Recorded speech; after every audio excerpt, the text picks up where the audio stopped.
शाम की परछाइयां धीरे धीरे गहरी हो रही थीं। मस्जिद से अजान की रूहानी आवाज पूरे मोहल्ले में गूंज रही थी, मगर जायद की आंखों में चिंता की लकीरें साफ नजर आ रही थीं। उसकी छोटी सी कपड़ों की दुकान इस महीने कुछ खास नहीं चल रही थी।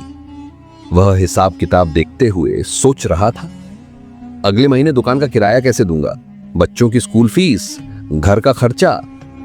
उसका दिल भारी था, लेकिन उसने गहरी सांस ली और दुकान बंद करके मस्जिद की ओर चल दिया। जैसे ही उसने वजू किया और सिर सजदे में झुका दिया, उसके अंदर का बोझ कुछ हल्का महसूस हुआ। नमाज के बाद कुछ दोस्तों से मिला, जिन्होंने उसे हौसला दिया। अल्लाह सब देख रहा है, सब्र करो, बेहतरी होगी। रात को जब जायद घर पहुंचा तो उसका चेहरा उतरा हुआ था। उसकी पत्नी आयशा ने उसकी आंखों में चिंता देख ली। वह खामोशी से उसके पास बैठ गई और हल्की मुस्कान के साथ बोली, अल्लाह हमें कभी अकेला नहीं छोड़ता जायद। हर मुश्किल के बाद आसानी आती है, हमें बस मेहनत और सब्र करना है। आयशा की बातें जायद के दिल में उतर गईं। उसने सोचा, हाँ, जब तक हम ईमानदारी से मेहनत कर रहे हैं, तब तक हमारी दुआएं कबूल होने का इंतजार करना चाहिए। अगली सुबह जायद ने बिस्मिल्लाह कहकर दुकान खोली। आज उसके दिल में एक नई उम्मीद थी। कुछ ही देर में एक बुजुर्ग आदमी दुकान पर आए। सफेद कुर्ता पायजामा पहने, चेहरे पर नूर और आंखों में गहराई। उन्होंने कुछ कपड़े पसंद किए और जायद से कीमत पूछी। जायद ने हमेशा की तरह ईमानदारी से सही कीमत बता दी। बुजुर्ग ने हल्की मुस्कान के साथ पूछा, बेटा तुम्हारा नाम क्या है?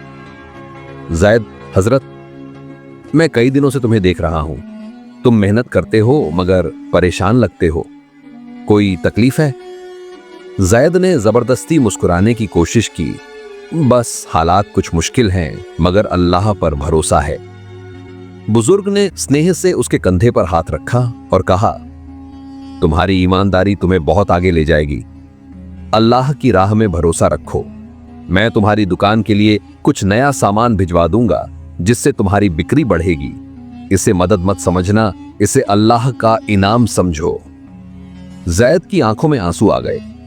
उसने कांपते हाथों से बुजुर्ग का हाथ थाम लिया और कहा, अल्लाह आपको इसका बेहतरीन बदला दे। कुछ ही महीनों में जायद की दुकान चल निकली।